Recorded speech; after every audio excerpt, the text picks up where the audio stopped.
Kar zadeva stanja izvedba plačnega sistema v Slovenski vojski, bojo kolegi operativniki tudi delajo na teh zadevah, lahko neposredno povedali, kako je bilo, torej v glavnem zaposleni so bili razporeni na formacijske dolžnosti, po čini,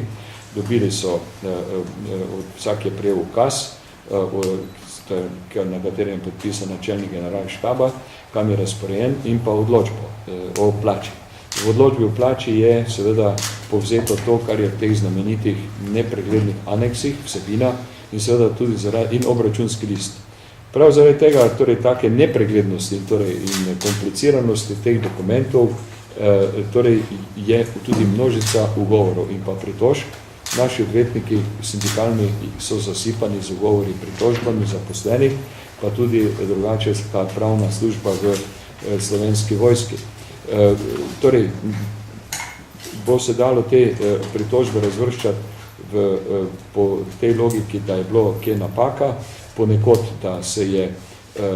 torej tudi pri prehodih v nov plačni sistem, pa zlasti iz nižjega tarifnega razreda, višji tarifni razred, pa pri napredovanjih oziroma izgodilo tole, da so posamezniki izgubljali plačne razrede. In tudi tole, da je, bi rekel, seveda, torej zaradi tega bilo mnogo slabih ali pa hude krvi, ki se je izrazila v številnih ugovorih in pa pritožbah. Dogovorili smo se, da bojo naredili temeljito analizo, in dostavili sindikatu v kratkem času, to je načelnik tudi povzel,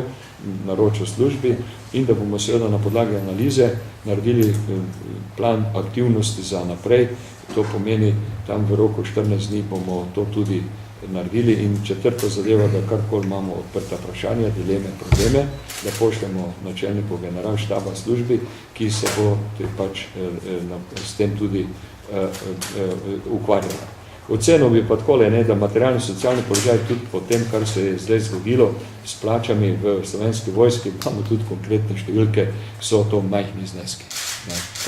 Da bi torej odpravila nesorazmerje plač na primerljivi delovnih mestih, izvedbeno to načelo,